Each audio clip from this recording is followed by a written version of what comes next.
Hey, what's going on, everybody? Welcome to the program. It's Tuesday, and we're here with the last podcast of 2023. This is the Jeff Gerstmann Show, filling in this week in the hosting chair. My name is Jeff Gerstmann. I'll be with you for the next little bit here as we celebrate the end of the year. It's Christmas time. Time for Christmas. I got a hat. It says Dad on it. That's right. It's Christmas on Monday is weird. You know, it's like it messes up all the garbage pickups. You know, it's like I don't know when you getting my garbage today. You getting it tomorrow? I don't know. They sent out an email. Am I going to read it? No. Why? Come on. Gonna trust an email from the garbage company? That's just ridiculous. Ridiculous. We did happy holidays, everybody. All of the holidays. Arbor Day, Labor Day. Just I like to get a year's worth of holidays in one swoop, because then I don't have to say it. I don't have to say it anymore. I hope everyone's having a good holiday season. Doing whatever it is you do. I hope it went well, even if that is holding up all by yourself in the dark. I hope that went great.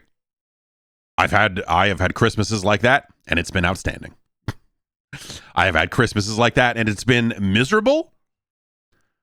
So it's not I don't know. It's you never know how those solo darkness holidays are going to treat you.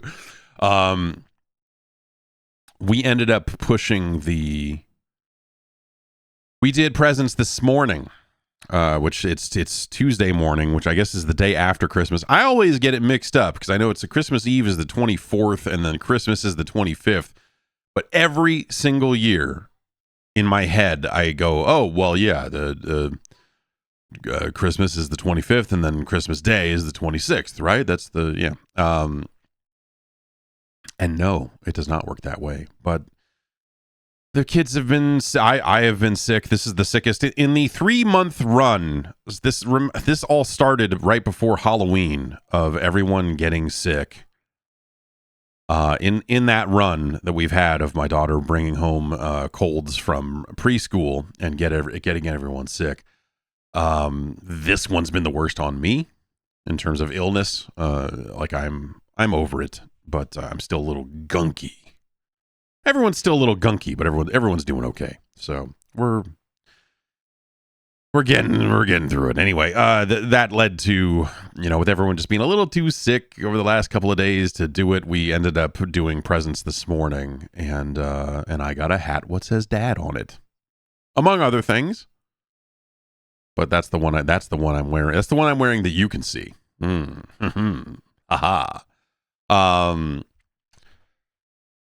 then I have spent the last 45 minutes attempting to build a car, a plastic, it's like a Flintstones type car, like your feet stick out the bottom and you run in it, but the steering wheel will theoretically work, when I get done building it. I'm halfway through building it right now. A wiser move would have been to build it before all of this, and have it all ready on Christmas morning or whatever. But just because of how everything has gone with all the illness and everything kind of came together weird. Everything came together weird, and everything came together a little last minute. But figured I'd do a show. Why not, right? I'm here, right? Hey, what's going on? There's not really that much going on in the world of games. Traditionally, I feel like, especially that stretch between Christmas and New Year's, there's just nothing. So there's a little bit of stuff that happened last week, but more and more people just take longer and longer vacations. This year they spent some time laying people off before leaving for vacation. How nice. How nice of them.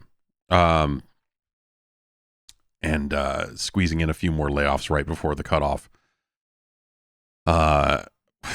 Which is really crummy. You don't need me to say, hey, guess what? layoffs suck ass. Holiday, like right before Christmas layoffs, extra super shitty. Super quadruple shitty. Like bad way to go.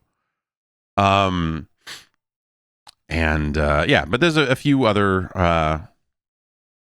stories here to go through.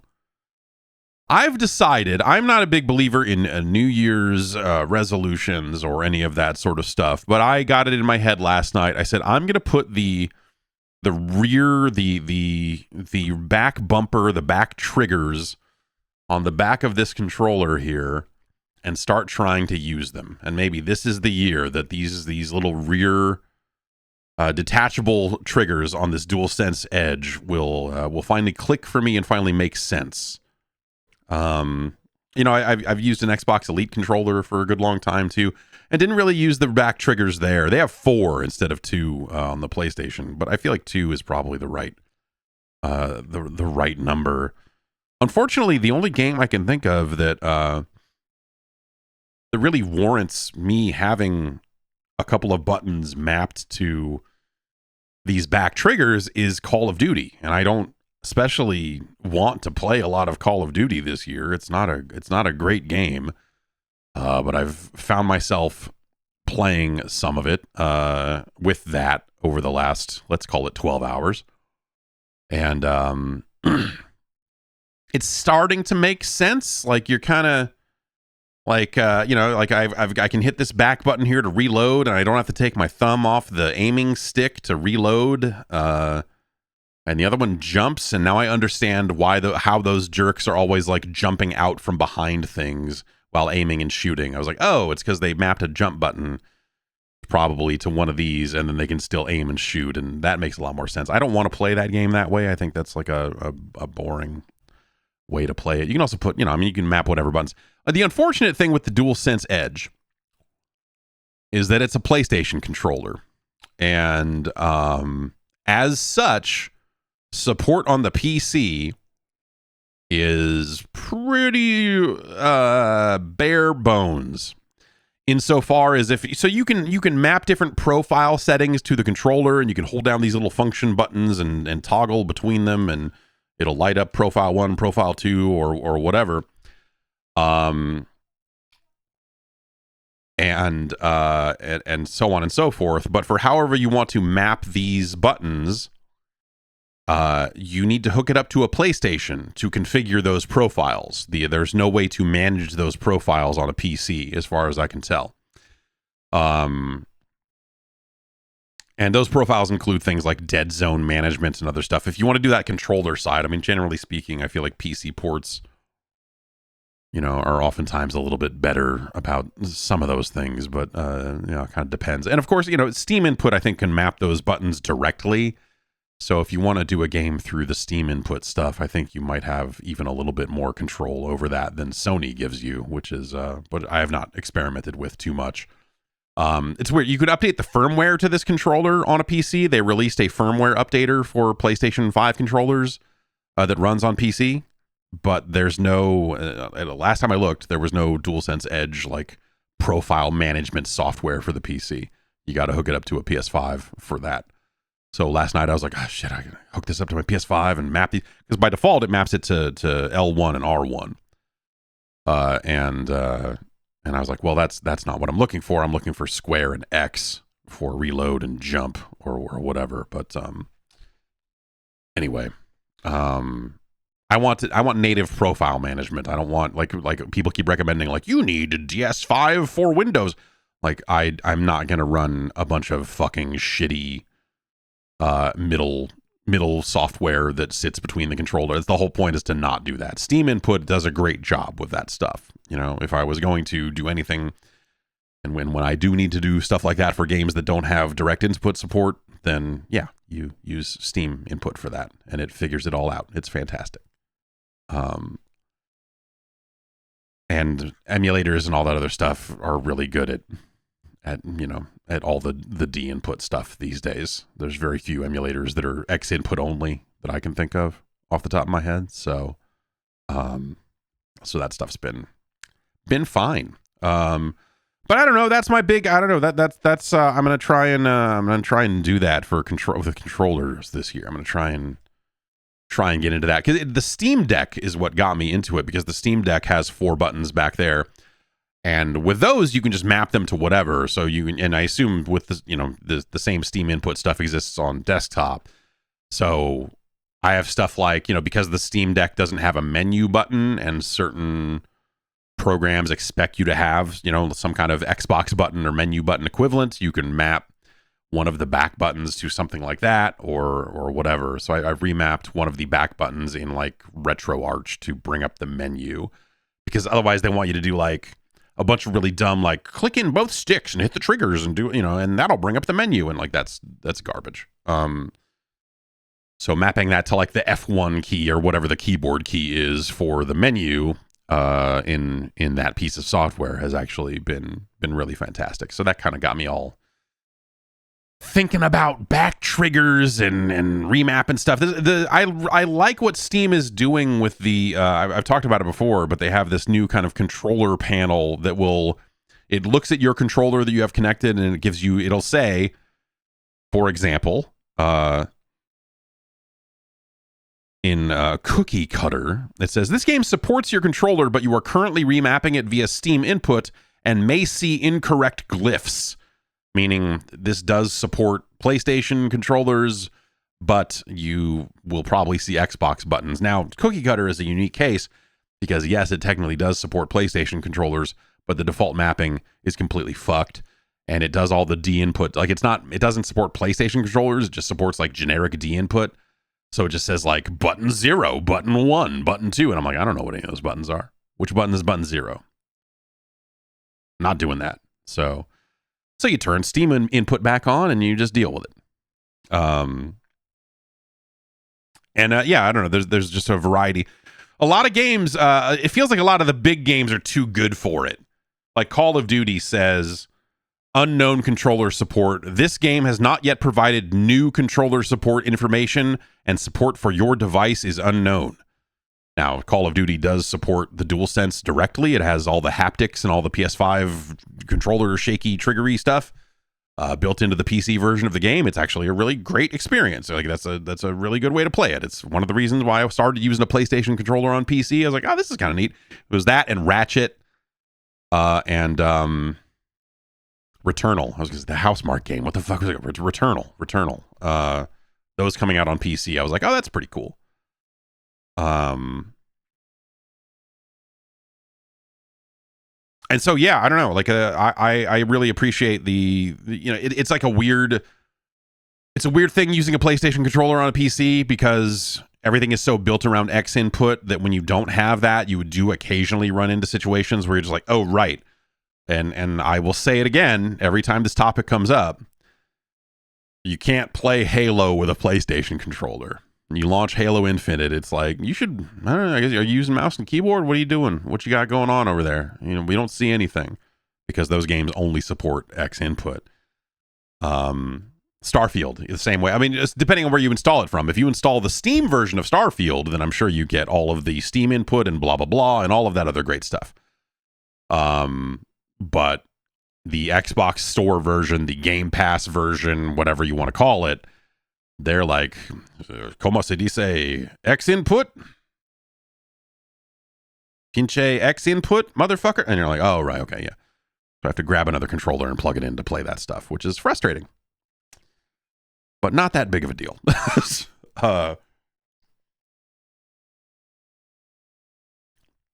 So that's pretty much what I've been doing the last couple of weeks here. That Tekken 8 demo came out. I messed around with that. It's this is my first time seeing Tekken 8. I need to figure out who works at Namco these days. And email them, because I have not gotten invited to anything. I would not have known. I know they just had people go play Tekken 8 at an event pretty recently, and I did not get invited to it. But like, it's just because I have not reached out to anyone at Namco to say, hey,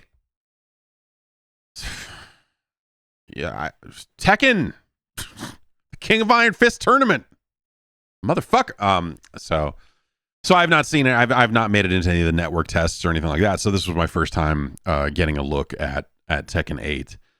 I don't have much to say about it. That, you know, if you've played the demo, if you've seen like it, hey, they are making another Tekken game. I think the heat system stuff they're doing seems kind of cool. I think their assisted control stuff, their special mode or whatever they're calling it. I haven't tried it, but reading through the tutorial when they're like, if you mash this button, it does a combo. If you do this, it does this. And, you know, like some of that stuff, I'm like, okay, yeah, I don't think I want that system, I don't think I need that system in a Tekken game. So I have not spent any time, looking at it. But as far as the game itself, I think their little arcade mode where you run around, representations of Japanese arcades and get into tournaments and stuff, and they use that to kind of teach you the ropes, like show you the ropes a little bit and everything. I think that's kind of cool from what I played of it in the demo. But like, hey man, it looks fantastic. Paul looks, like people were all like, oh, Paul doesn't have his hair, and like, yeah, whatever. They'll sell you Paul's hair if you want it. They'll sell you season 1 Paul's hair on a battle pass, or whatever they end up doing. Or it's an unlockable alternate. That'd be nice. But I'm assuming that they're just going to make you pay for Paul's hair.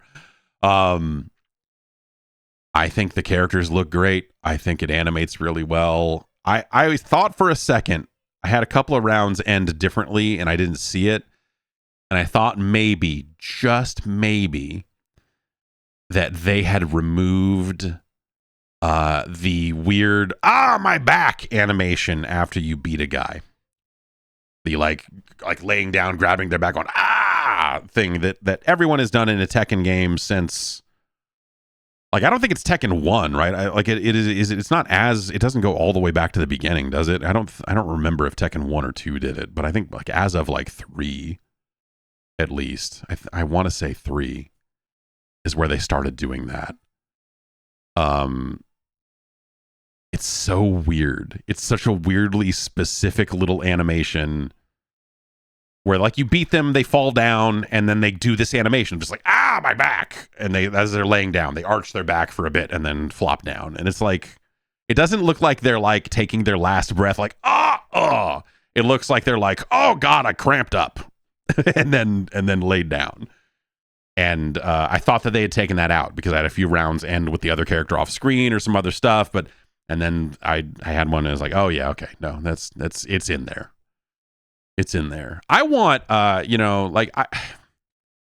don't feel particularly attached to that. If they got rid of it, I wouldn't go like, oh my God, I can't believe they took out the weird little arched back thing. The thing I want, and it's harder to find these days because, arcades are not what they used to be and everything else.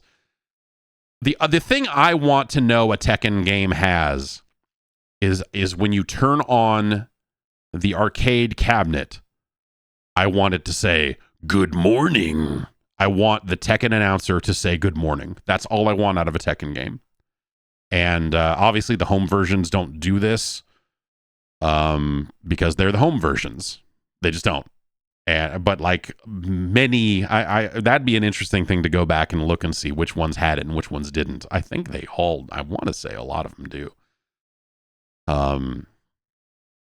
Have the announcer going, good morning, as the machine is powering up. It's no morning music.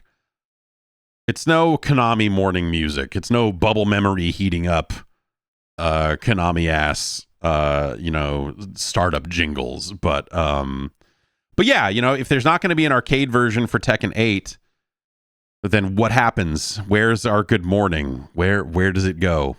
They'll eventually do Tekken 8 AE or something for the 9 arcades that made it in Japan, and maybe we'll get it then. But until then, that's the loss I will mourn, I guess. So yeah, if they're not doing arcade version of Tekken 8, which I don't know if they've said specifically one or the other, but I would expect that they would eventually do one, even if they don't, even if they launch at home first. they will eventually go like, oh yeah, okay, fine, we'll put it out on whatever downloadable arcade service is out there. Like this, yeah, Japanese arcade cabinets are even weirder. Even weirder. And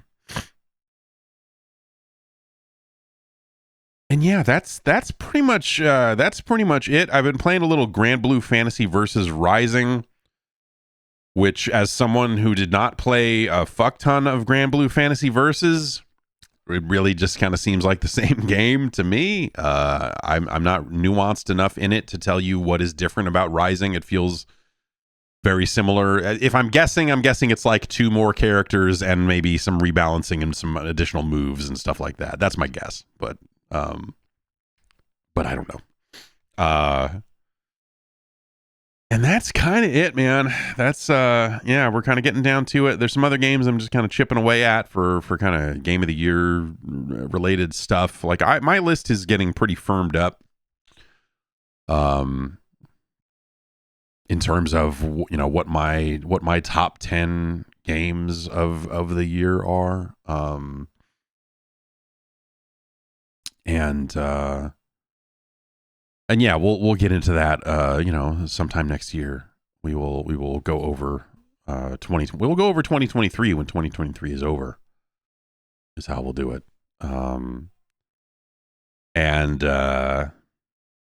Yeah, I'm thinking about a few different ways to present that information. Like that'll probably be a podcast of some kind. I'll write something up too, but you know, in terms of what other stuff we want to do, we'll get to that when things settle down a little, just ever so slightly. I'm looking over here to see if there's anything else I've been playing that's worth talking about, but no, not you know. There's been stuff I've been going back to, stuff that, you know, was buggy at launch that is less buggy now, and that's kind of great. What games am I looking forward to in 2024? That's a great question. I don't know that I have a great Tekken 8 is my answer to that. Like that is kind of like pretty steadily for at least the last 6 months or so been my answer to that question. When I look through the stuff that's been announced for next year, Prince of Persia: The Lost Crown, I'm interested in playing. I played that back in June and thought it seemed really cool for like that style of like 2D search action whatever. Like it seemed fun, and I would not mind spending some more time with that for sure.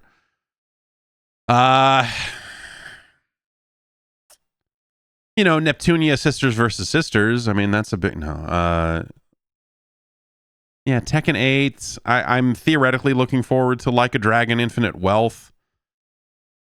But I haven't touched. I need to spend some time with The Man Who Erased His Name. I have not messed with that at all yet. So yeah, I don't know. Like that's a series I like in theory.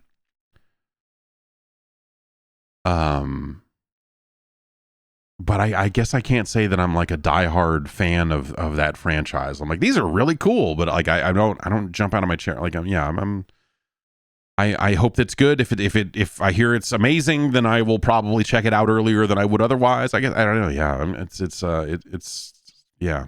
I don't know. Helldivers 2 hopefully will be kind of cool. No, Dragon's Dogma 2, I have a lot of questions about, so that's something I definitely would want to see.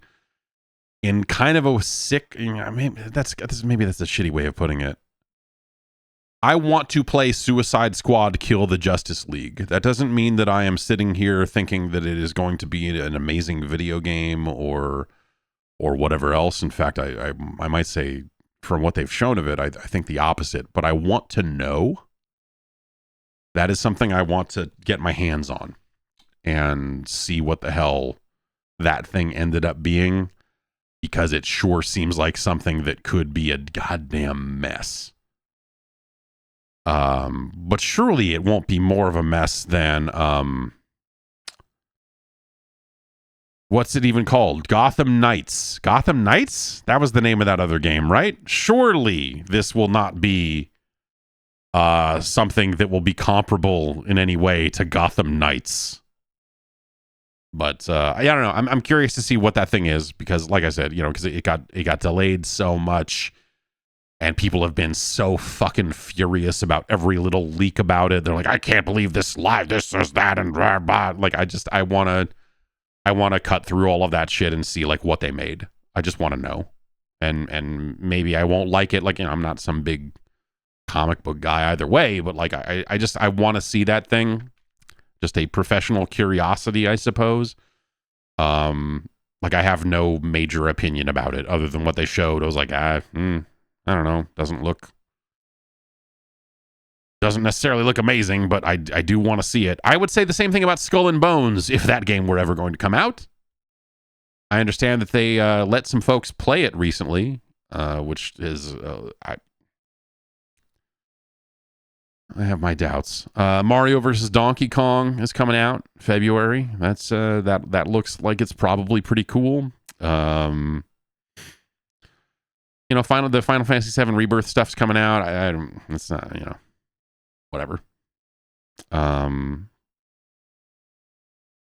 They claim they're going to ship Alone in the Dark next year. I don't. That can't. There's no. Feels very unlikely that game comes in and you're like, wow, incredible. I really have high hopes for the Princess Peach game, strictly for my daughter, but I don't think that she's going to be able to. I don't think she's going to be able to play it. I don't think she's going to be able to kind of handle the controls. She's just not that dexterous on a controller yet. So I feel like that one's going to end up being really frustrating and kind of sad when it comes out. Like I feel like I should almost hide it from her or something and not tell her it's out until we do some controller, gotta get your reps in, bro. This is left, this is right. She's getting really good at the Roku remote, but she holds the remote upside down a lot. She still uses it just fine, but she thinks that you push left to go that way. Yeah, it's probably not great. But yeah, I don't know. The things that have been announced with hard dates for next year, there's maybe not a ton that I'm like freaking out about. Hades 2 will supposedly go into early access sometime in 2024, and I very much want to see that. I'm kind of looking over this list. Like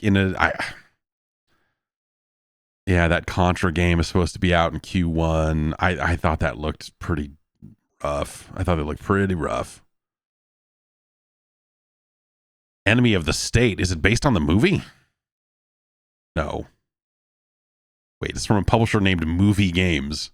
Wait, are they making an Enemy of the State video game? That's Windows, PS5, and Xbox Series X, according to Wikipedia. No, it's a noir 1920s shooter. Meh. Whatever.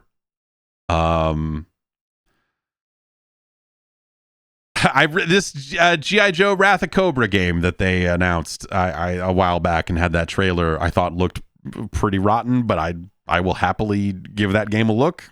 I very much want to see what that's all about. Call it a weakness. They claim multiverses will be back. Want to take odds on that? Do we want to take odds on the return of multiverses? And then like a second bet as if they pull it off or not. Like, A, does it come back at all? B, if it does come back, does it catch on, or does it just come out and they go, we fixed it, and oh, everyone has moved on. Yikes. We will see. I liked part of that. That game was kind of cool.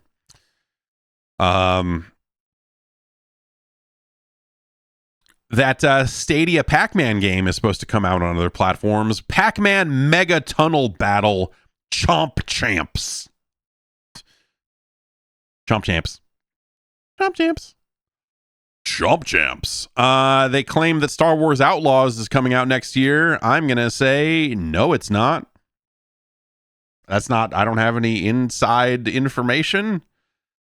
I'm just going to say Star Wars Outlaws is a game they will plan to release in 2024, and it will not make it. That's my guess, if we're just making predictions here. But that's listed on the Wikipedia page for an unscheduled 2024 release. So I assume that is accurate, at least, that is the plan. But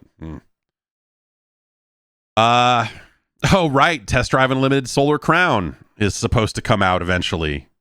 Do we want to take odds on whether that thing ever comes out at all? Oh yeah, will Skate come out?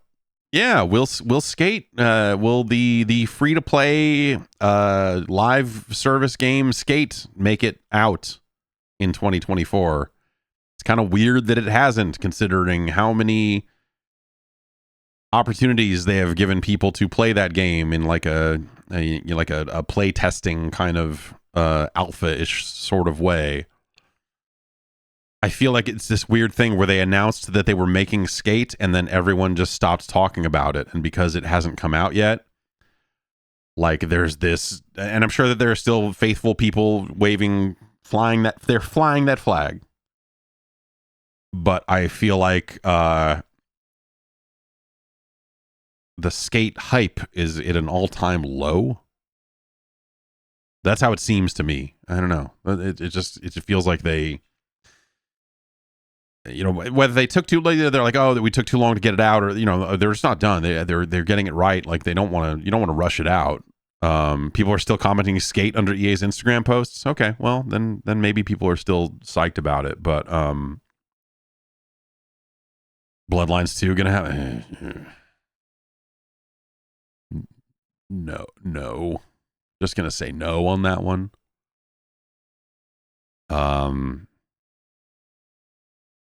That's kind of everything on the Wikipedia list. Oh, there's like that Rise of the Ronin game that Sony just announced not that long ago. Yeah, there's stuff, but I don't know. I guess that's the other kind of, there's not a lot of Microsoft stuff on that list. Like, do we want to assume that Hellblade finally comes out this year, right? I mean, they have to, like, I saw some story claiming that Blade was not planned until like 2026 or something, which is like, what is that? That's not a real year. Or yeah, 27. Yeah, but yeah, what is the 2027? That's not even a fathomable length of like 4. I mean, sure, yeah, I guess like that games take a long time to make, and so I see why that would happen. Yeah, I don't know. There's just something really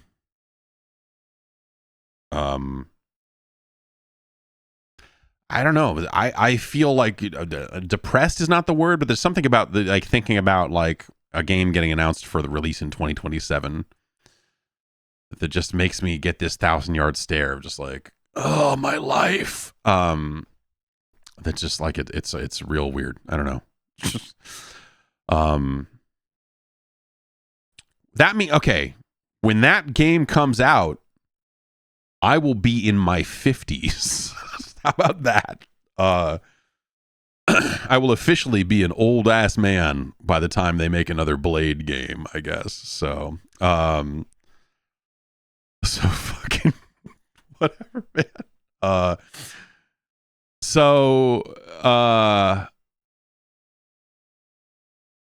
don't know. There's a lot of stuff on this list that we don't know that hasn't been announced yet, but like shit has changed, right? I mean, in terms of what games come out when and the size of games, there's been a ton of talk lately about the budgets going into games on kind of the heels of supposed word that Spider-Man 2 cost $300 million to develop, like a pre-marketing cost of $300 million was the word going around. And that they need to sell something like 7 million copies just to break even. That's I can't sit here and say that's not sustainable because I'm not I'm not sitting on the other side with all the numbers. You'll have some analysts that'll say like, that's, hey, they'll get there and, whatever. But like, a lot of people have been saying like, that's ridiculous. Games need to change. And you're like, probably. But I can't like say it as definitively as some of these people on the internet are saying. They're like, oh, this is an outrage. Or like they're somehow like losing their mind about the cost of video games. Like everyone has said, like, hey man, fucking video games are taking longer and costing more, like generating higher res assets, doing this, doing that. Like it's like this is getting more expensive. It's part of why they tried to make games $70, which even, that's whether that is a direct correlation or not. You could kind of write that story a few different ways too, if you wanted to. But, I look at it as like there's a supposed part of the information about the $300 million, and as they kind of work through it, they come to this not quite a conclusion, but they at least pose the question of just like, do people even notice? Like if we didn't spend this amount of money, if we made something that, and they're like, what if we had shorter cutscenes? What if we had this? What if we had this? What if, I'll tell you, I'm continuing to play through Spider-Man 2, and I think it's wonderful. Dare I say it, it is probably one of the 10 best games of the year. That said, I had a much better time, and I felt much more satisfied and fulfilled with Miles Morales, a deliberately shorter and smaller experience. So that's not quite you can't quite say, well, then that means because, Miles Morales was only the second one of these, whereas Spider-Man 2 is the third. And so the formula itself is wearing on a little bit on top of all that. Like there's it's not quite a, direct, complete comparison. Right. But, I think shorter and tighter games, I think I'm fine with that. But also, what do people want? And where is the money, and where's the, like the questions going forward? There was some emails that came out as part of the Microsoft FTC court case. And I'm trying to find there it is. These made the rounds again, even though they were in that court case a while ago, and the emails themselves are from years ago. But there's an email from Phil Spencer dated February 2019 to a Catherine Gluckstein, and she is with the head of their cloud streaming business, I believe, at this point. And this comes from techemails.com, which is a blog devoted to posting internal emails that show up in court cases and other public situations. It's not just gaming, but it's, but this stuff was in that court case from the FTC thing. And it kind of got me thinking about the Spider-Man 2 situation, and how long do we do this, and how far does it go, and our way of, is this ending? Is this going to go away? Because at the end of the day, you could spend $300 million making a Spider-Man 2. But what if you took that $300 million instead and made a bunch of mobile games, and one of them hit? 9 of them fail. One of them hit hard and make enough money for the next 10 years. Where are the players? Like all of that. So there's an interesting thing. Again, this is 2019. So this is Phil Spencer in 2019. And much like their other leaked documents and all the other Microsoft stuff, you kind of have to say, well, plans change all the time. We don't really know where the numbers are at now, but this is some of his thinking in 2019. He says, and this is him trying to get on the same page as this other person as they're trying to figure out what their pitch is for the xCloud stuff and how it all kind of goes. First, and I'm going to skip around a little bit. I'm not just going to read the entire email verbatim because it's, first, we are exactly like Polaroid. We are core gaming, which isn't growing its total active market, analogous to film photographers, while mobile gaming's monthly active users is growing worldwide at a significant rate, like digital photography was growing. We have no strategy to win organically in mobile gaming. I can't come up with one. The only thing we could do is close all the Xbox stuff and with the same OpEx, try to start a mobile gaming company inside of Microsoft. This is kind of what Bobby K is trying to do at Activision.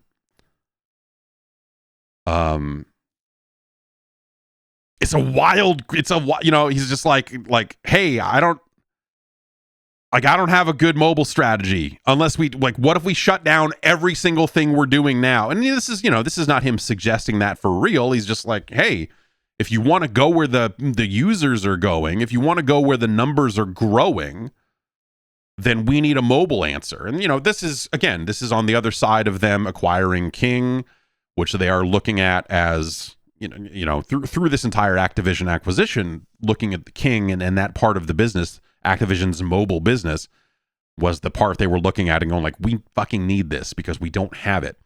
In 2019, they didn't even have that and didn't necessarily have an inkling that they were going to go in that direction. So instead, they're thinking like, do we have to build within it? But also they're thinking xCloud.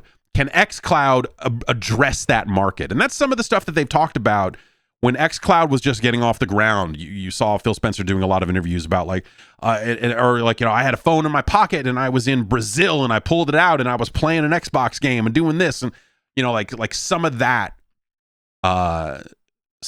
talk was like, hey, what are the ways we can make this work? What are ways we can get what we're doing now to be something that billions of people can experience? That's always been their thing, right? That's always been when they pitch it, they're like, we want to be on billions of screens, not millions of consoles or, whatever it is.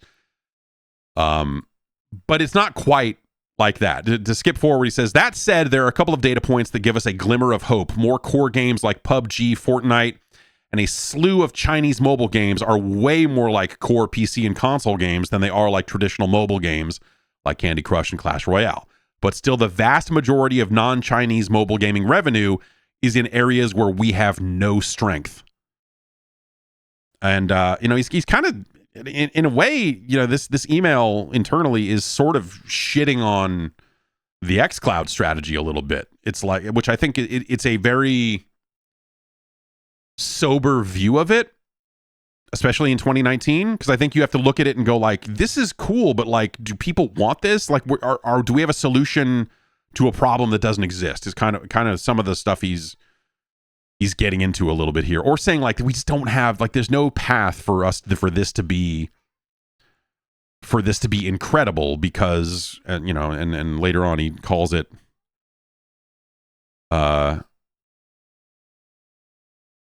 let's see here. So, he's basically saying like, just to not take him out of context, I will I'll read a little bit the next 3 paragraphs of this. Because of this, our solution here is not customer-led, really. It's led by what we have and a hope. I don't like this, but I'm not smart enough to come up with anything else. If I ask mobile gamers what they want, they won't tell me that it's to play Halo on their phone with a Bluetooth connection to an Xbox controller. That's probably as far from what they want to do on their phone as anything. They also don't pay for any games. All the mobile games are free to play. So even the business model around our games that mobile players don't want is wrong. The whole, this is Xbox-led, not customer-led, and yes, that's wrong. That's a sentence. There's a word missing there. Anyway, we don't get some asks from our console customer to play games away from their console. That's the most aligned signal we have. But like Amy's push, and we don't know what that is, this is building the gold seat for our existing TAM, the total active members. It doesn't help us grow. So what he's getting into, and this is something I have had conversations like this around what I have been doing at times over the years, but it is building the gold seat. It is that idea of, are you over-serving the people that are there with you no matter what? Are you super serving an audience that is not in danger of going away? Are you spending too much money on them when you could be, it's not helping them grow. It's helping them retain, but the people they're retaining are probably likely to stay anyway. They don't need to go over that far overboard for them, is kind of the thing there. I have been accused of doing that very same thing. Built an entire business around it. You might argue this business currently is built around that. Because I think the thing that happened, especially in web publishing, not to take a too big of an aside from this, is that people started to serve the more niche interests and going deep on them. Because the big generalist website of, hey man, it's everything about video games. How's that doing for the two-ish players that are still in that space? How's that looking? How's that business looking? Looking good? Looking great? No? But a smaller business, a smaller website that is hyper-focused on specific topics has the opportunity to capture a much larger percentage of their potential audience than playing the standard generic SEO game and all of that sort of stuff. Anyway, so, to kind of move on here. As I said, the only other option I can come up with, this is back to Phil Spencer's email here. The only other option I can come up with is stop what we're doing and either leave it at that and save the money, which is like a dire, he's just like, either throw in the towel, kind of, or maybe try to buy some IP, Warner Brothers, ? With the savings and start building mobile games based on known IP, or buy a company like Nexon and try to scale into global mobile gaming, since that is the TAM that is growing. I don't think we can do Warner Brothers and or Nexon in addition to Xbox, so it's an either or with what we're doing now in my mind.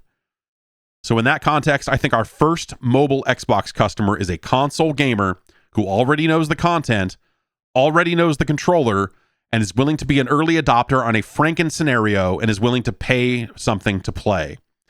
I think our only hope is that core gamers find this scenario interesting. If they don't find it interesting, I don't think there is any way a mobile-only player is going to find it interesting. That's our first path-dependent step. Second step is that our current game developers and studio partners will want to see the increased engagement and start to program for it and find it accretive to their business. Third step would be, now we have play happening on a mobile device, we can bring more mobile-based games into the fold, local or streamed, via XGP, and start to build our control plane on mobile. That's kind of what Fortnite is doing.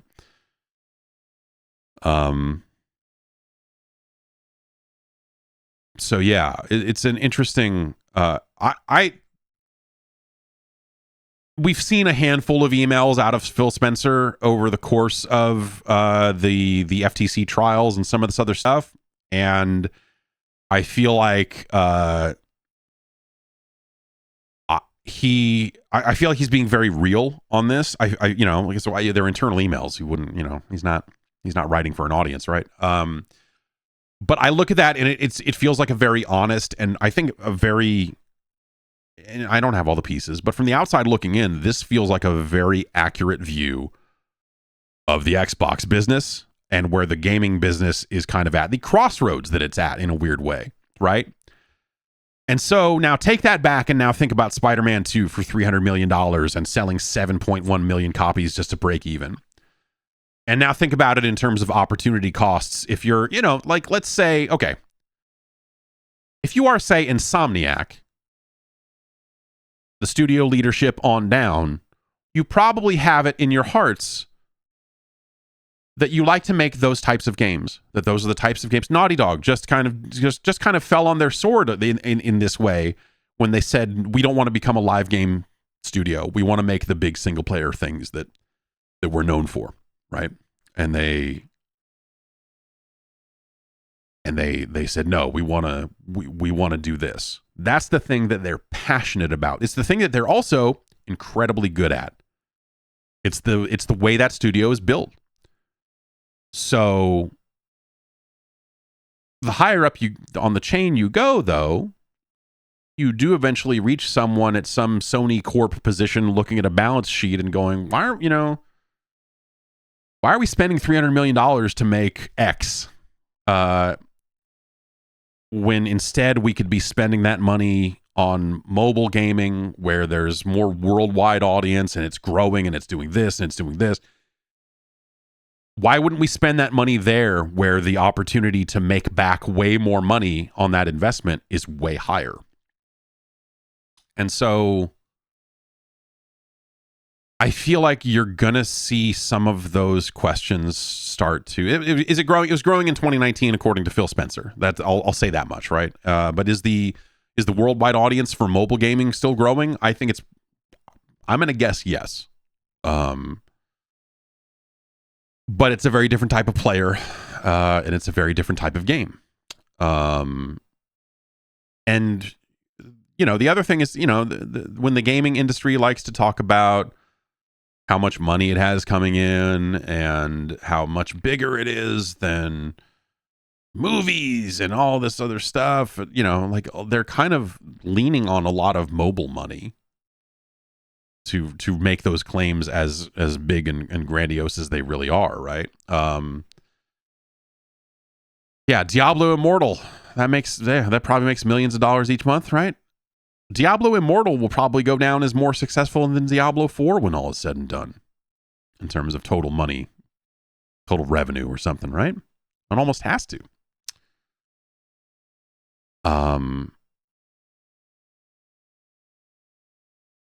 So in that world where, the core gamers gave us a bunch of shit because we made a mobile free-to-play Diablo game, but by the way, we're sitting on a pile of money over here. What the fuck do they know? What does that look like 5 years down the line, 10 years down the line? What is sustainable in this business anymore? And so that I don't have that. This is not, I don't really have answers to that per se. But I think in a world where you really start to look at how much the big AAA games cost these days, and you look at stuff like this out of the internal Xbox kind of mindset, you start to see why the Microsoft first party lineup is not materialized. Because I don't think they have a firm belief in the... I don't see Microsoft, and maybe they have, I don't know what their budgets look like, but what's a game that Microsoft would spend $300 million making? And what is it? And then, maybe Halo was expensive. I don't know. But like, what's the big prestige, gigantic showpiece, AAA, quadruple, whatever label you want to put on it? Yeah, what was Starfield? Do you think Starfield cost $300 million to make? It's possible. It's the first next generation RPG. It sounds expensive. And meanwhile, Starfield has ticked over to, I believe, mostly negative reviews on Steam. Let's take a look and see where it's at. Yes, I'm over 18.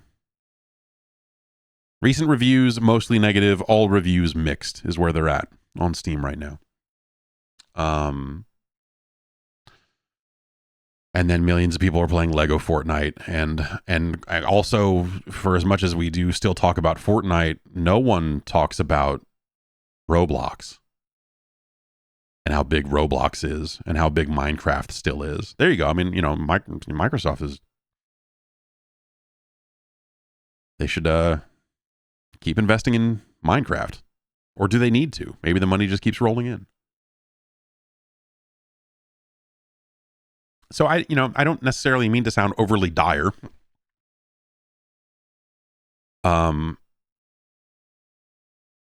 Because I think at the end of the day, if they do end up reining in budgets, because if they are selling consoles to a set fixed audience, right? Like, do the kids want consoles is always the question, right? Do the kids want a gaming PC? And, streaming and watching people stream probably influences that and probably makes kids want some of that stuff. Um, more than they probably would otherwise. But like eventually, what happens there? And Roblox is like a by the way, Roblox, as far as I can tell from seeing people talk about it, and my kids are too young. I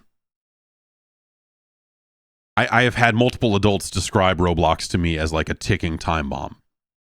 That there is going to be, eventually whether it's a government official or some, consumer watchdog thing, that eventually there is going to be some kind of reckoning where, like, when the mainstream public gets their head around the way Roblox monetizes and the way money flows into Roblox games without a lot of oversight from where that money goes, and some of the scam like that, there's a lot of fucking shady shit that is enabled by the way Roblox currently has their business built.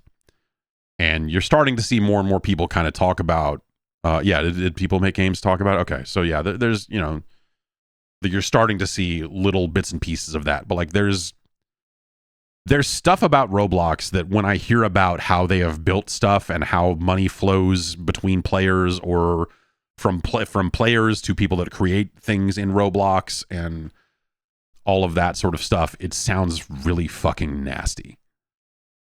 Or like, nasty is not necessarily the word, because I don't think Roblox is doing that stuff on purpose but it sounds like a series of oversights that have led to potentially bad outcomes for their players, and then what happens next, and all of that sort of stuff. So I think there's, maybe it'll take another year or two or something, but I think there's probably, you're probably going to start seeing someone's eventually going to go after Roblox. I feel like that there's just something kind of predatory about the way that stuff is built. Yes, Tommy Tallarico's revenge will be not swift, but sweet. And maybe they'll figure it out. I don't know. Like, it seems like something that they could head off at the pass by just redoing, but whatever. I don't know enough about the Roblox ecosystem firsthand to really talk about solutions or anything like that, but it just, the more and more I hear about from parents who are concerned, like in that kind of like, where did that money go? You gave it to who? For what? Okay, this bootleg Sonic game, like, like whatever, there's just a lot of weird. It's a weird economy inside of Roblox. And it is, one of the biggest games in the world. So yeah, I don't know, the that seems like something that we would eventually. That seems like something we will eventually hear more about. I don't think that's something that's just going to get fixed and quietly go away. That seems like something that'll, you'll have senators or Congress people saying really embarrassing things about technology, as it relates to Roblox. They'll frame it as like, we think that just Chinese spies have set up shop in Roblox and are influencing our kids, and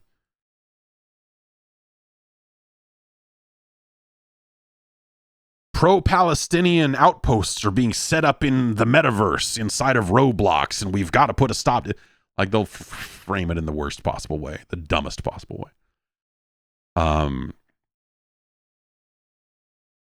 But yeah, I don't know. The other thing that I think doesn't really get talked about, or hasn't really been talked about in the wake of this kind of Spider-Man 2 budget stuff, is the thing you have to remember is that Sony's job as a hardware manufacturer is to sell stuff, is to sell PlayStation 5s. And so it's kind of one of those hidden.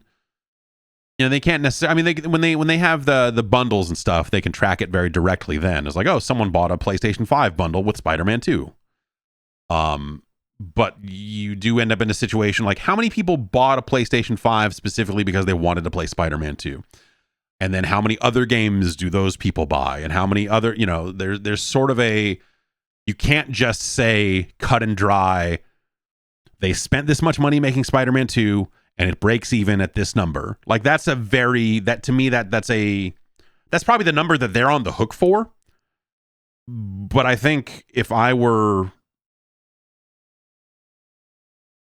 I don't know, if I didn't hit that number and I had to justify it, I would then come to a meeting and say, yeah, but also we have strong anecdotal evidence that a number of people went out and bought fucking PlayStations specifically to play our game. And that you will make X number of dollars on your attach rate to this, and this many people sign up for PlayStation Plus. And so you actually got this many more people into your modern ecosystem because of our game. And thus you should give us even more money to make the next one, or, whatever. And it also kind of puts into stark relief, like why Sony would also start putting the games out on PC, right? Is because they too need their games to be everywhere. They're doing it differently than Microsoft is. That Microsoft obviously is doing day and date. With the PC versions of their games. But at the end of the day, the goal is still the same, right? Like they want to put that game in front of as many different people as they possibly can, because then they can sell even more copies. And then, they can have their little knock-on effect of like, oh, if people buy Spider-Man 2 on the PC, when the next one comes out, they'll be so addicted to how great the franchise is, they'll buy a console to play it early instead of waiting for a PC version or, whatever. So, yeah, I think the number of ways you could crunch those numbers, and again, the kind of more anecdotal or kind of softer numbers that exist around that game, I think help justify its existence even further, right? But whatever, I'm not, it doesn't need to justify its existence. It's it's the next Spider-Man game. It's a big deal. It's selling quite well. It will eventually make its money back. So yeah, I don't know. It's but you do start to look at that stuff and go, how long can things go like this? Is this really the best way to do things? And then you start to understand why. And I think that, obviously when you look at it from the top down, when you look at what the business people are doing and the suggestions that they make, it's always the shitty ones, right? It's like, well, what if we cut a bunch of jobs? Well, we're hearing a lot about this AI stuff. Like they're looking at it from like, what are the ways we can take people out of the loop and save money on salary? Because at the end of the day, people are the most expensive thing. Or they should be. Because human know-how and expertise and all that sort of stuff, turns out it's worth paying those people to make that stuff good. So, but then on the other end of that, I think, you have kind of more natural creative solutions about like, well, what if we made smaller projects? What if we, and in the some of the stuff that was around the budget information, you did have suggestions like, what if we just had shorter cutscenes? Like, what if we could shore up our cinematics budget? Like, is that going to be a meaningful, like, are people going to be bummed out that the cutscenes aren't as frequent or as long? And I'm like, yeah, man, do fewer cinematics. Like, absolutely. If you, do more in-engine stuff and do more, like you could absolutely, you could absolutely do that. I think that would, I think in most cases, I think that would work out just fine. Though that, I don't know. It's just you kind of end up in a situation there where you're, do you end up telling more than you show, right? Like you don't want to end up in that like TV movie budget range where it's like a shot of a guy looking like, oh my God, you're doing it. You're killing him. Oh my God. He's turning it huge. And then it cuts back and they moved the camera down and like, oh my God, he's 50 feet tall. Or whatever. Like you kind of end up, you don't want to end up having your games kind of look like that, I guess. But yeah, I don't know. It's interesting. I think there's just, it just goes to show, I think in another weird way, just how difficult of a spot gaming kind of finds itself in. in terms of its overall identity going forward and who is playing and what buckets do those players fall into, and the desire of long-term kind of quote-unquote core players versus the ever-growing more casual audience that is playing on phones and other places like that, and what does that mean, and at what point do you see does it happen, do you see major publishers cut and run on the core gaming business, and do you see them chase after mobile in a weirder way? I feel like we did this already, though.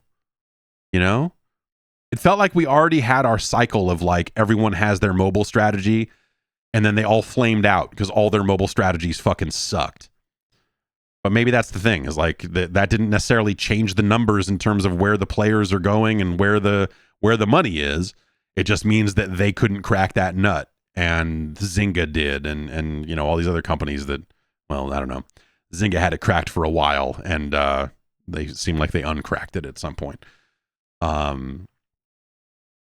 So yeah, I don't know. Like it to me, it all goes back to that launch of the PlayStation 4. Not a lot of third-party games because all the third parties are sitting there going, "What are we doing?" It feels like we're kind of back to that, or no, it doesn't. But it feels like we could be back to that over time. And obviously, Sony is going to keep selling consoles and subscription services and Game Pass and on the Microsoft side, and they'll sell Xboxes and whatever else. But what does that mean for the larger industry, and how long is that going to be good for them? And is that something that works out for them? I don't know. It's an interesting. It's like a weird little conundrum, right? Of like, what do you have these existing businesses that cater to this audience that is probably not really growing. The audience of people that can afford a $500 console, right? The enthusiast crowd that is willing to pay $70 on day one for a big game, and perhaps even $100 for some early version of this or that, or whatever. Like, you look at the games that do well, and they do really fucking well. Obviously, right? I mean, Grand Theft Auto, sure, it's on PC as well, but, like, they sold quite well on consoles. Call of Duty does quite well on consoles every single year. The big games are big, and then you've got this big empty middle ground where middle tier games used to exist. And then you've got a ton of indie games, or smaller games, I guess. Dave the Diver notwithstanding. I don't know. It's weird. It's something that I'm curious to see how that gets figured out, and how different publishers figure it out in different ways, because it does feel like well, I don't know. Like I was gonna say, it feels like something has to give, but at the same time, without those big tentpole experiences, without a Spider-Man 2, without something that looks like like God of War or Last of Us, or these kind of big Sony franchises, that they can say you can only get this here until it comes to PC. You can only get this here, and you need to buy our console to do it. It's still working out for them, and they're outselling Xbox like 3-1 apparently, hardware wise. So they're out there saying they have sold through 50 million PlayStation 5s.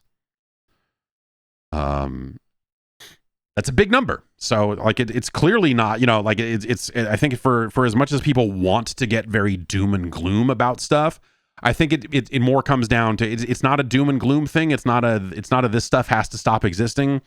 It's a, do the suits eventually call it? Do they eventually say, hey, we think it's a better bet to stop making these big expensive games and instead chase after this other audience over here?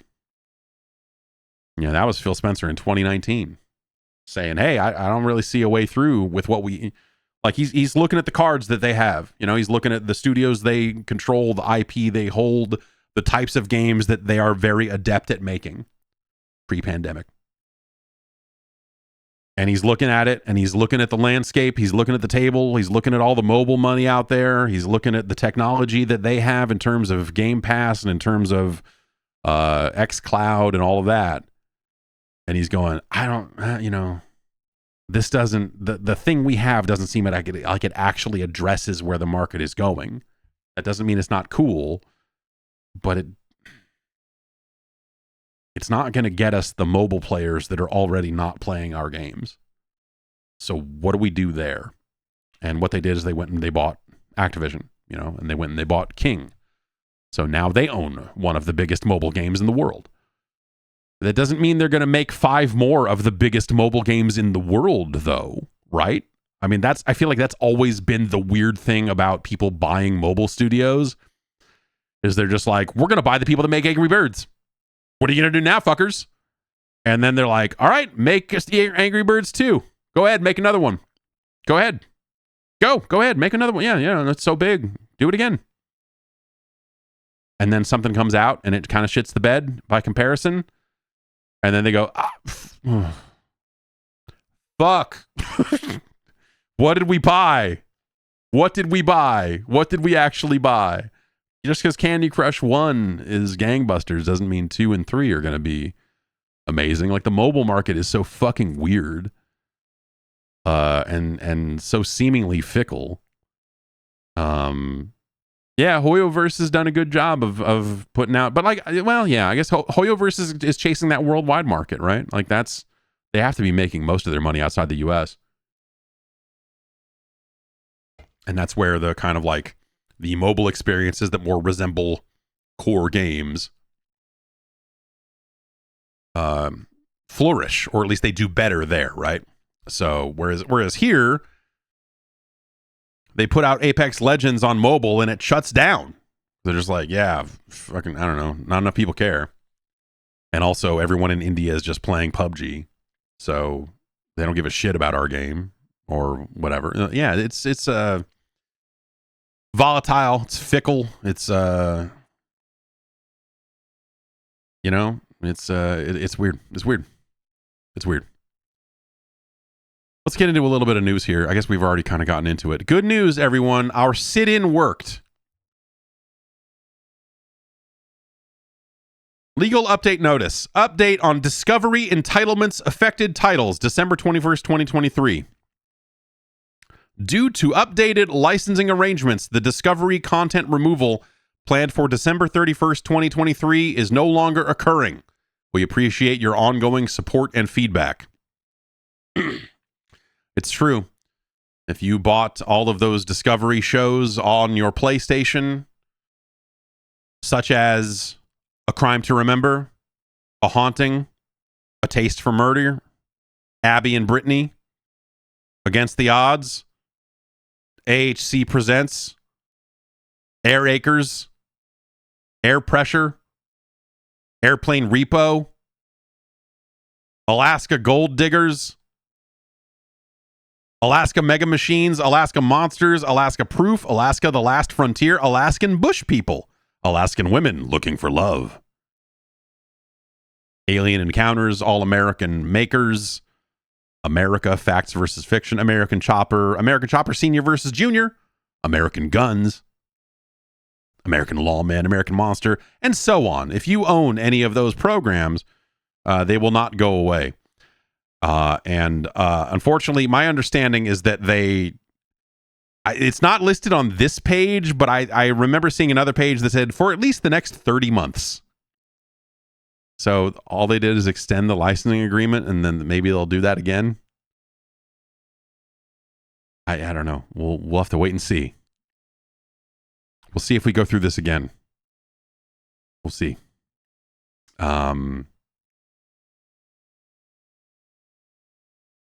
Because I want my copies of Alien Encounters or All American Makers or America Facts versus Fiction, American Chopper Senior versus Junior, American Guns, Amish Mafia, America's Worst Tattoos, America's Most Badass, Americarna. I don't know. Is that about a carny in America, or is that about a meat eater in America, or a sex haver?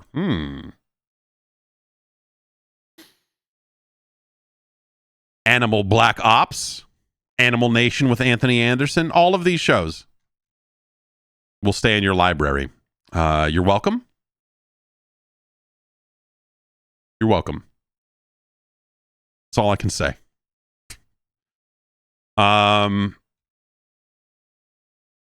Also in the news, the day before, this was the supposed zombie MMO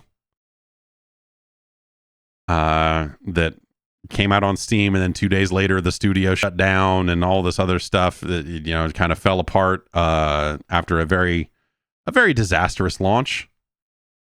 That's how VideoGamesChronicle.com puts it, a disastrous launch. Once the most wish-listed game on Steam. The game will be shutting down on January 21st, 2024. So that's kind of the next chunk of news in that saga. They sold about 200,000 copies and got about somewhere close to 50% refund rate initially. And then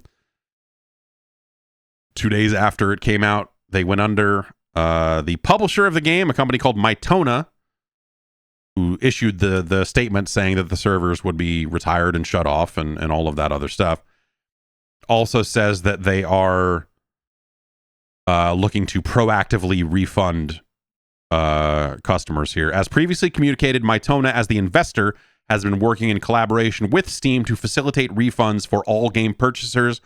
For any players that have not already had their purchase refunded, Steam will now proactively refund all remaining players.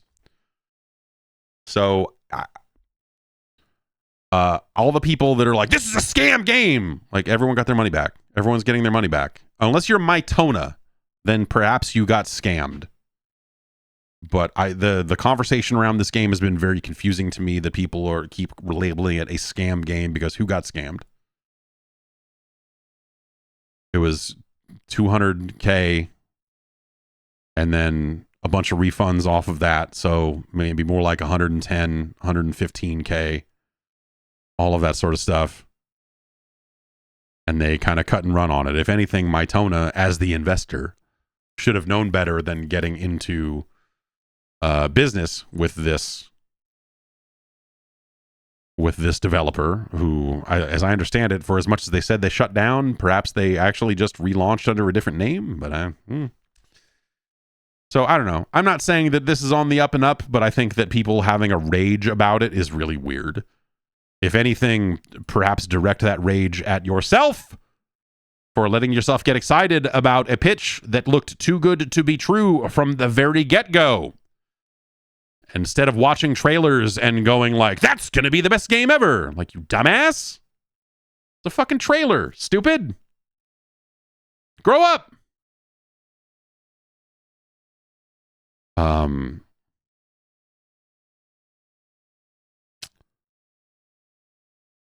We sincerely thank all our supporters throughout this journey and wish you all a happy holiday season. So yeah, I don't know. That's I'm gonna look and see if it's still in my library. I don't know. Maybe it won't happen until it is still in my library. So maybe I'll have to install this. I don't know.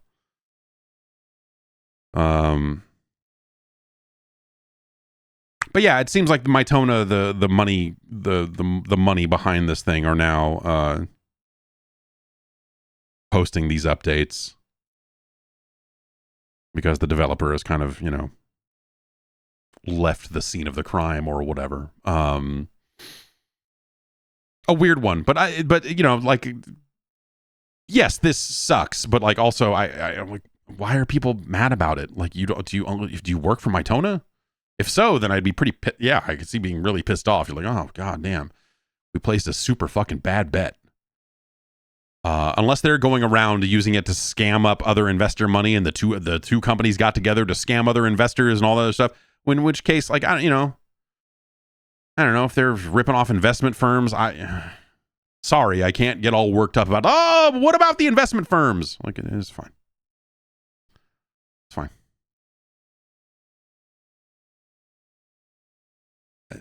People throw around the word scam and then have like nothing else to say about it. It's just like, whatever. People got their money back.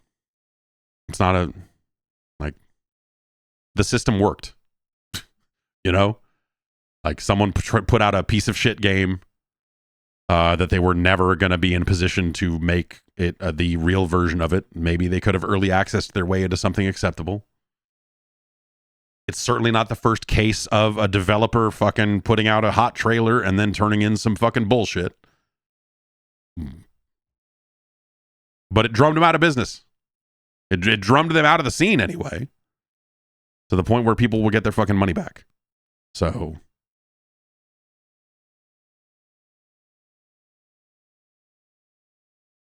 Okay. The Grand Theft Auto 6 hacker has been sentenced, according to Bloomberg.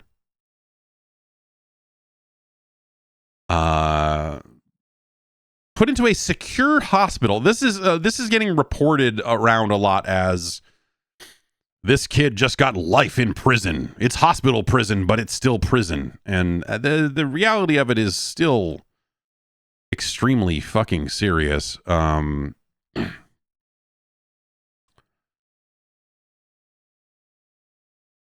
The judge ruled that this 18-year-old Arion Kurtaj should be placed in a secure hospital until a mental health tribunal decides he can leave in the future. Lees found that Kurtaj was still fixated with hacking and likely to offend again. Kurtaj was previously found unfit to stand a traditional trial because of his complex autistic spectrum disorder. And the judge says he remains a high risk of serious harm to the public through skill in gaining unfettered access to computers. Yeah, they were out. I guess they were kind of out on bail from hacking Nvidia when the Rockstar hack happened. So, like, it's a really, you know, I don't know what you call that. A compulsion, I suppose. Let's see. There was a 17-year-old that was also caught up in this that they're not identifying by name because it's a minor. They were both found guilty of serious computer misuse, blackmail and fraud against against EE Network, which was owned by BT. It's a phone network, and Nvidia. That was back in August. Kurtaj was also found to have hacked into Uber, a fintech firm named Revolut Limited, and Rockstar. So, you know, Rockstar is kind of on a longer list here. Let's see here. The two teens, this is according to Bloomberg, the two teens hacked into Nvidia and stole as much as 1 terabyte of data from the tech firm in order to demand a ransom payment. They were also accused of taking part in a wide-scale SIM swap fraud that drained EE customers' personal bank and cryptocurrency accounts. So yeah, they've it's not just companies feeling the squeeze on this. They did, in fact, hit individual people, which to me crosses some kind of line. When you're like, oh, I don't know, they hacked into a bunch of companies and stole some data. I'm like, that's bad. But I'm not going to lose sleep for the corporations in this. But when they're, you know, actually harming more, well, whatever. I mean, you know, the Insomniac hack had fucking people's personal details and everything else. Yes, and apparently like while they were out on bail and couldn't be near computers, he fucking used an Amazon Fire Stick in a hotel room to like rooted it to do the hack, I suppose, which is impressive. I don't know. I haven't looked up how easy or hard it is to root a Fire Stick. It's probably not that hard, but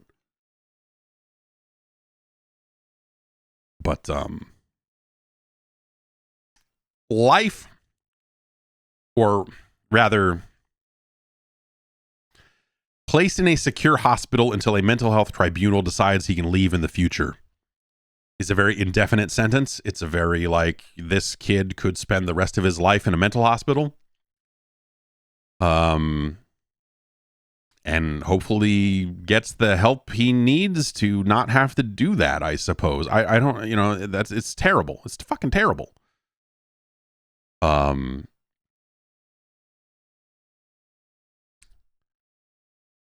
well, someone in chat is saying Kevin Mitnick got far more screwed than this guy, but Mitnick came out reformed and does cool stuff now. I don't know that Kevin Mitnick is doing any cool stuff these days. Did he pass away just was this year? Yeah, that was this year. It was July. July for Kevin Mitnick. Yeah, it's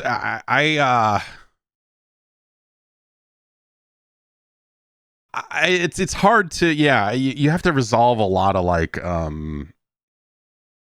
your internal feelings about an individual sticking it to a corporation, but then the individuals who work for that corporation end up getting caught in the crossfire when their personal data and passports and some of this other stuff ends up getting caught in the mix, like and the idea where it gets held up for ransom, I think is also where that then starts to cross. Like, like we want to talk fucking white hat, black hat type stuff. Like, the ransoming off of data, I think, is a really shitty trend. Worst trend, ransomware. What's up with that? I don't know. It's. But also, I feel like I am always highly impressed when stuff like this happens because I'm like, man, it's crazy that people are still able to pull this shit off. And so like I'm always kind of in this like loose awe of it a little bit,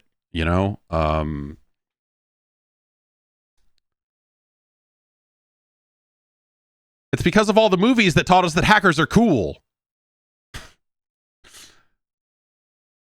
It's because I had a red box at one point that I'm like, yeah, man. Yeah, no, that actually super sucks. But yeah. But it's impressive, but it super sucks. It's skillful, but it super fucking sucks. Yeah, it's you kind of go back and forth on a lot. Something I think we can all get behind our feelings on. Bobby Kotick. This is his last week at Activision. Friday is his last day with the company. And then he is gone. He's done. He's out.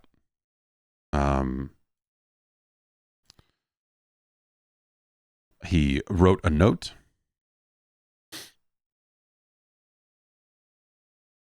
to Activision employees.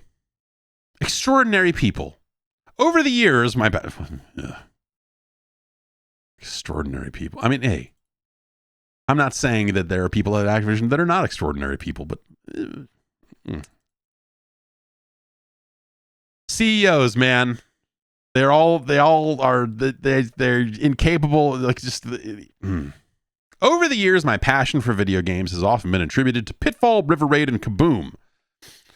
I love those Atari 2600 games, but the game that first captured my imagination was Mystery House, developed by Roberta and Ken Williams. I played it on a borrowed Apple II night after night while in college at the University of Michigan.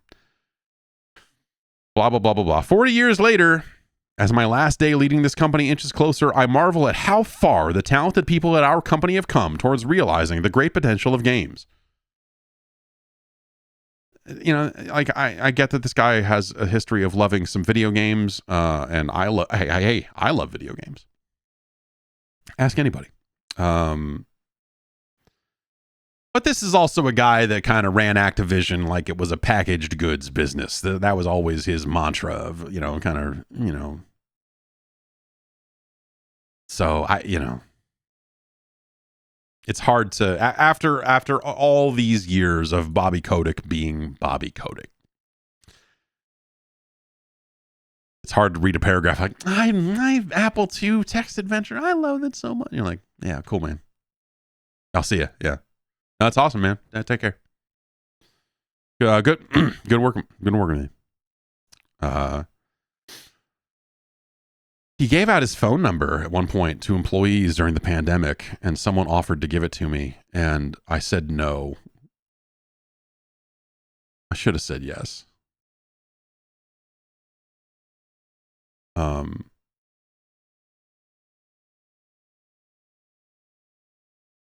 I imagine it's a company phone. I imagine that phone number is long since been, like, as soon as the pandemic, he probably is like, yeah, give me a burner so I can give out a phone number for employees to call me on, and I'll answer like every 20th call. You win 2 tickets to fucking, whoops, your position's been eliminated.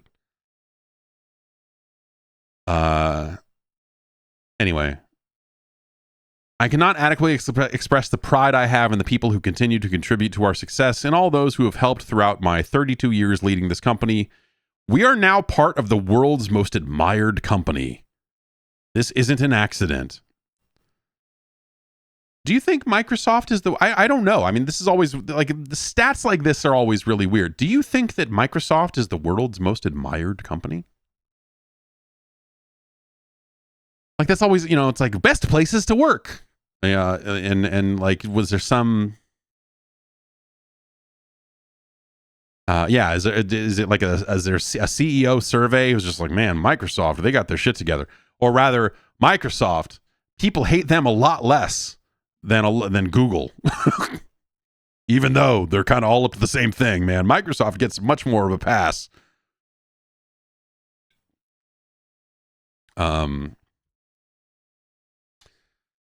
Phil Spencer has appreciated the magic of ABK for decades. When he approached Brian and me 2 years ago and proposed acquiring the company, it was immediately obvious that the combination of our businesses would enable us to continue to lead as the list of capable, well-resourced competitors grows.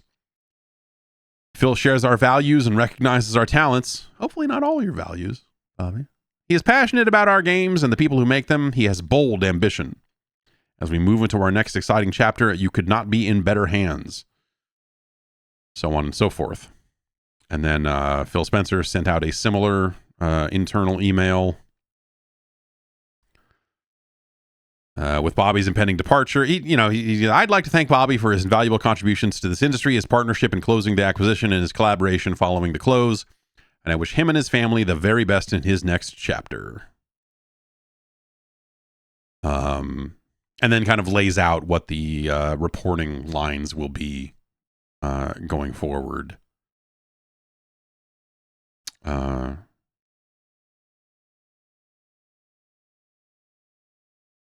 the vice chair, okay. Additional, the vice chairman of Blizzard and King will depart at the end of December. So this, this EVP of Corporate Affairs and Chief Comms Officer Lulu Masevery will be leaving at the end of January.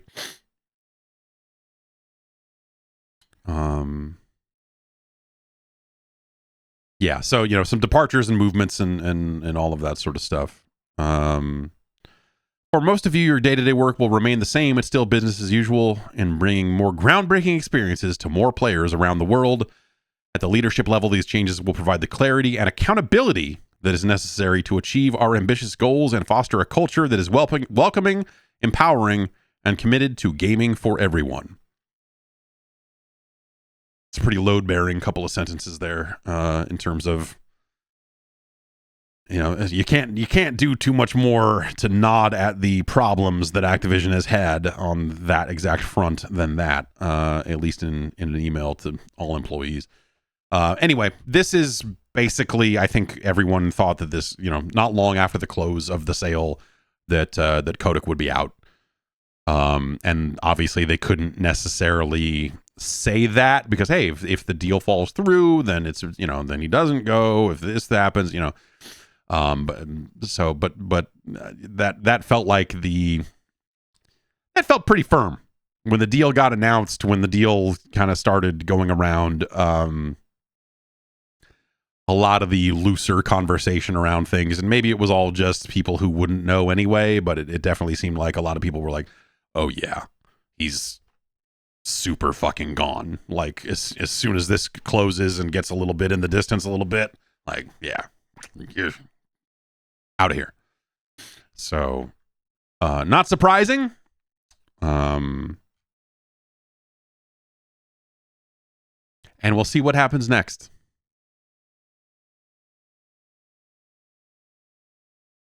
Obviously, the Activision is it's a bit of an understatement to say that they've had some cultural issues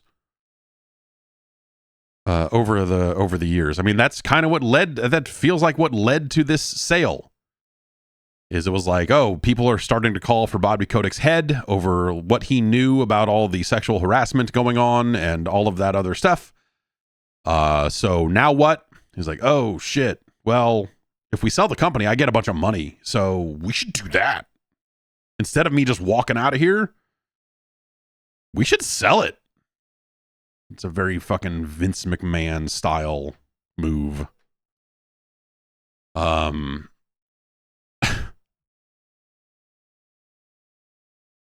So yeah, I don't know. We'll see what happens next. I don't know. You know, I feel like Microsoft will almost have to be an improvement on that culture side of things, right?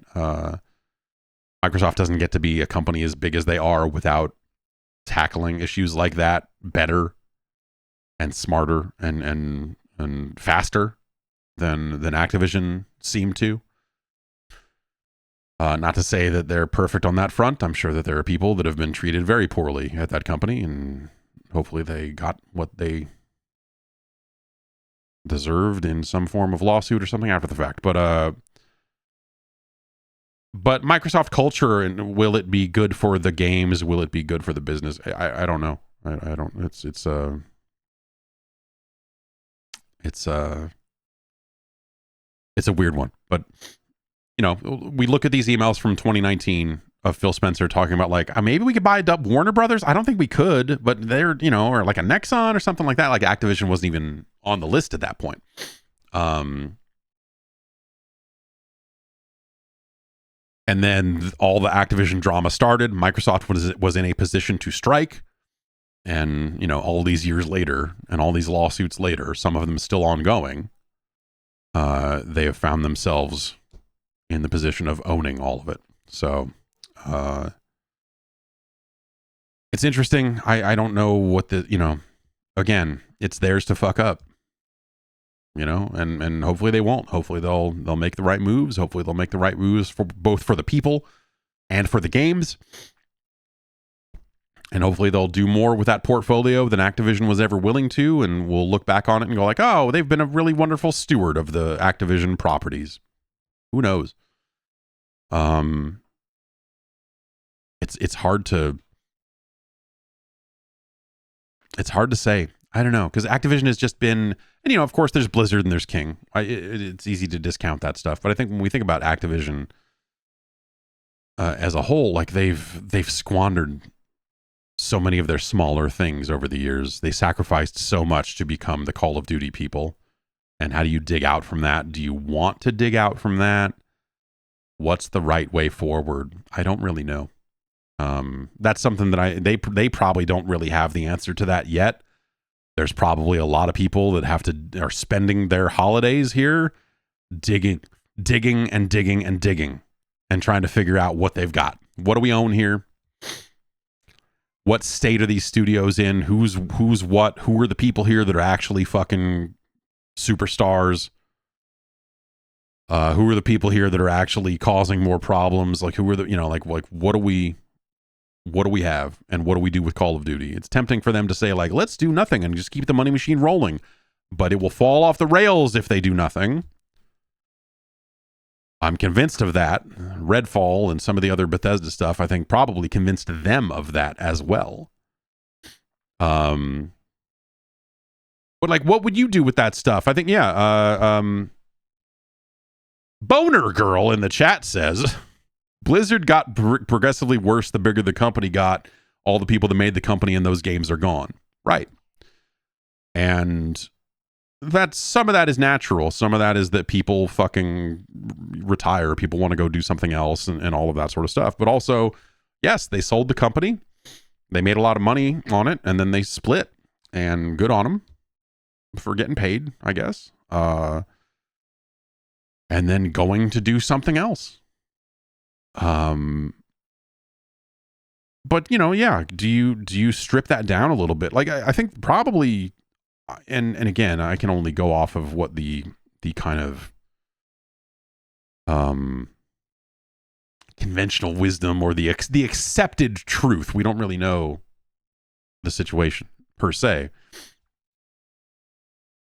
when it comes to Blizzard and stuff like that. But I think I would, yeah, I think there's a certain amount of you got to get out of these people's way and let them fucking make games. You've got to stop Activisioning them up. And hopefully, taking over if they could unactivision Activision, that might help too. Is the Xbox leadership amazing? I'm not sure about that. Good people, nice people.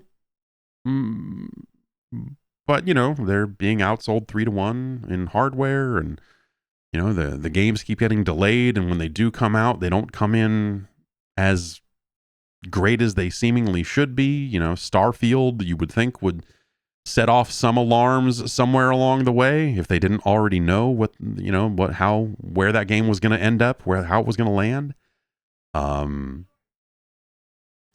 So, you kind of have to look at it, and I think some of that you could probably pin on leadership, and ultimately the buck stops there, right? So, you can make excuses and whatever else, but like, I also think that they got dealt some really fucking raw hands in some cases by their predecessors. They took over a fucking fucked up business.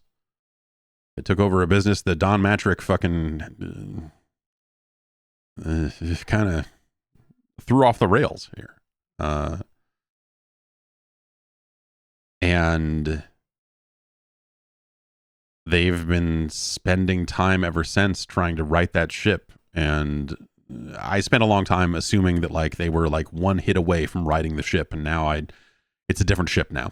It's a different ship, Game Pass, and like they're a very different business. It's not as simple as they just need a fucking kick-ass Halo game out there, and that'll set the tone, and that'll get everything right. And like, no, it's not nearly as easy as that. Like they're running a very different business, and then they acquire Call of Duty, they acquire Candy Crush and whatever else. Like it's a very different business than it was 10 years ago, obviously. But I think it's easy to get nostalgic about the way the Xbox 360 was and the way Microsoft was in that era and all of that sort of stuff, and think like if they just get back to that doesn't exist anymore. That doesn't like, and that would not, that would, they'd continue to win hearts and minds, but the battlefield's totally different now. So I don't, much like Phil Spencer said in 2019, I am not smart enough to have the answer to that. I don't know either, Phil. Someone's going to figure it out. When they do, maybe they'll be sitting on a pile of money afterwards, but hey. But yeah, it's just it's a totally different fight. It's a totally different business. I think, I tend to like the people that they have in the spots that they have them in terms of the Xbox leadership. I think that they seem like they know what the fuck they're talking about. And I think in some cases it feels like that they, again, they got dealt some raw hands. They walked into a pandemic that fucked up their development cycle, probably seemingly more than some other studios got hit. But yeah, I don't know. It's a weird one. Like that's my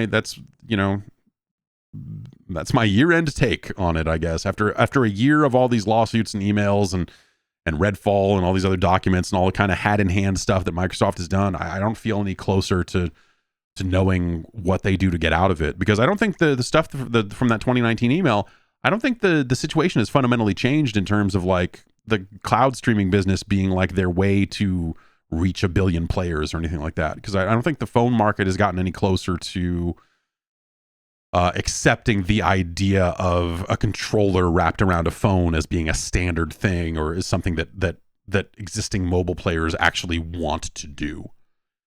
Because if they wanted to do it, that stuff's already out there.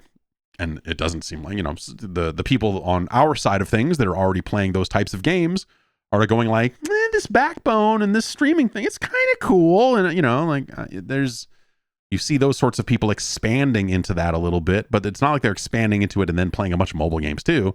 They're just like, wow, look, I can play Hellblade on my phone. Huh. Now I can hook my phone up to a TV in a hotel room and stream it that way. And like, that's a great use case for someone, but not a lot of someone's. So Anyway. And then on the Sony side, you've got them spending all that money on a game, which maybe they're perfectly happy doing. And maybe they feel like they're getting all that value back and then some in terms of the hardware sales and the brand respect and the prestige and all of that sort of stuff. Maybe that ends up netting out for them in a way that they're, for as much as there's been a lot of people hand wringing over the last week going, $300 million, that's crazy. Maybe Sony's sitting there going like, nah, man, like we'll make our cuts, we'll make our layoffs because it's, it's fashionable to do that right now. And we would love to spend less money making these games, but we would love to also benefit full on. All that and then some. We don't want to lose money on it. So yeah, I don't know. It's hard to say where they're at on that stuff. Personally, I think I would prefer it if Sony moved in a direction where they made more games that were the size and scope of Miles Morales and put them out a little bit more frequently. But we'll see what they have for 2024, right? I don't know. It's an interesting market. That's my closing thoughts for 2023 is the market is fucking weird. It's been weird for a while, but I think like the levels of weirdness are starting to take shape in a way, and you're starting to see kind of like, what is the next battleground going to be? And what is, like we'll get another Xbox probably. We'll get another PlayStation. Why wouldn't you? In another 5 years. Whether ever, a PlayStation 6. I mean, I don't mean a PS5 Pro. And presumably Nintendo will keep on trucking and they will put out a console next year. And it'll do fine for them. It'll probably do gangbusters for them. So yeah, I don't know. It's hard to, it's easy to look at the budget numbers of Spider-Man and go, oh my God. But then, like, also ain't no one doing it like them. But you could also make the argument that they too want to expand into live games, and that live service push on their end seems to be going super poorly. Super poorly. Like the studio they acquired is laying people off and not hitting revenue targets and all of that sort of stuff. You got this Last of Us thing falling apart. Like, So, yeah. It's weird out there. I don't know. I think the next big news that will drop is probably going to end up being either Nintendo hardware or this PS5 Pro stuff. Like, I don't know what gets announced first, but that's my guess, and it is just a guess. But I don't know. It's weird. It's weird. But also, and we'll get into this when we start talking about the Game of the Year stuff. When I get that list solidified and all that other stuff, I would also say that for all this hand wringing that you can do about the game business and all of that other stuff, this has been an incredible year for video games. I think there have been and that includes long running franchises that have put out some of their best games yet, and a ton of great games, big and small. And so I